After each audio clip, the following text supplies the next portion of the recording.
नमस्ते दोस्तों, कैसे हैं आप सभी लोग। जैसा कि तुम सभी को याद होगा कि लास्ट वीडियो में हमने बात करी थी पुरु के वंशजों के बारे में। आज हम बात करेंगे ययाति के पुत्र यदु के वंश में उत्पन्न हुए राजा क्रोष्टु के वंशजों के बारे में, क्योंकि राजा क्रोष्टु के वंश में भगवान श्री कृष्ण और भगवान श्री बलराम जी का जन्म हुआ था। तो चलिए अपना वीडियो स्टार्ट करते हैं बिना समय बर्बाद किए। चलिए शुरू करते हैं।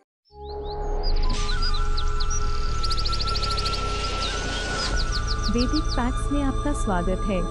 ययाति के पुत्र यदु के वंश में क्रोष्टु नामक राजा हुए। क्रोष्टु के गांधारी तथा माद्री दो पत्नियां। गांधारी से क्रोष्टु के अन्मित्र नामक पुत्र उत्पन्न हुआ तथा माद्री से युद्धाजित एवं देवमिदुष नामक पुत्र उत्पन्न हुआ। इन तीनों का वंश पृथक पृथक चला। माद्री के दो और पुत्र हुए जिनके नाम थे वृष्णि तथा अंधक। वृष्णि के दो पुत्र हुए, श्वफलक और चित्रक। श्वफलक की शादी हुई गांधिनी से। श्वफलक के 15 पुत्र व एक पुत्री हुई। श्वफलक के पुत्र थे अक्रूर, उपमधु, मधु, मेदुर, अरिमेज्य, अविक्षित, अक्षेप, शत्रुधन, अरिमर्दन, धर्मद्रक, यति धर्मा, धर्मोक्षा, अंधकुरु, आवाह तथा पतिवाह। और पुत्री थी वरांगना। अक्रूर जी की शादी हुई उग्रसेन कन्या सुग्रात्री से। इनके दो पुत्र हुए, प्रसेन तथा उपदेव, जो देवताओं के समान कांतिमान थे। वर्ष्णी के पुत्र चित्रक के पुत्र हुए पृथु, विप्रथु, अश्वग्रीव, अश्वबाहु, स्वपार्श्व, गवेषण, अरिष्टनेमी, अश्व, सुधर्मा, धर्मभूत, सुबाहु तथा बहुबाहु।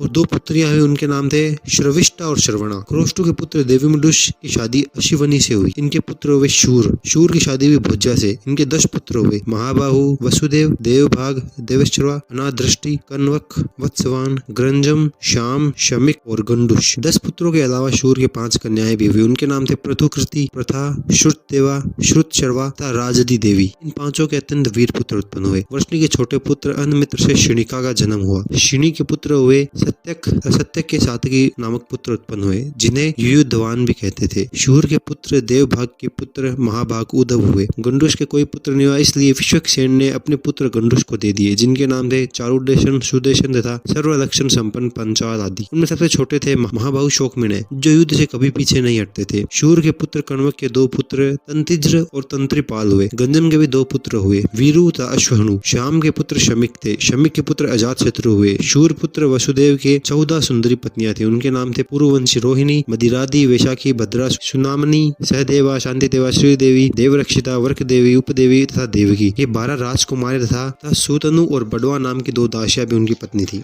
वसुदेव की पत्नी रोहिणी के जो पुत्र उत्पन्न हुए वे थे बलराम जी, शरण्य, शठ, दुर्धम, दमन, शुभ्र, पिंडरा, कुशीनर और चित्रा नामक कन्या। चित्रा आगे चलकर सुभद्रा के नाम से विख्यात हुई, जिसका विवाह पांडु पुत्र अर्जुन से हुआ। वसुदेव की पत्नी देवकी से महायशस्वी भगवान श्री कृष्ण का जन्म हुआ। बलराम की पत्नी हुई रेवती, जिनसे निषट नामक पुत्र हुआ। इसके अतिरिक्त वसुदेव जी की 7 पत्नियों से क्रमशः पुत्र उत्पन्न हुए। शांति देवा के भोज और विजय, सुनामनी के वर्कदेव और गृध, वर्कदेवी के महात्मा अगावह हुए। तो ये था हमारा यदुवंशी क्रोष्टु का वंश। अब इसके अतिरिक्त क्रोष्टु के एक और पुत्र हुए, जिनका नाम था वृजिनवान। उनके वंश में कौन कौन हुए वो हम आगे पढ़ेंगे, और ये हमारा आखिरी वंश होगा जो हम बताएंगे तुम्हें। तो अगले वीडियो में हम पढ़ेंगे वृजिनवान के बारे में। फिलहाल के लिए बाय बाय। चैनल पर नए हो तो लाइक, शेयर, कमेंट, सब्सक्राइब करना, बेल नोटिफिकेशन को ऑल पे सेट करना। मिलते हैं अगले वीडियो में, तब तक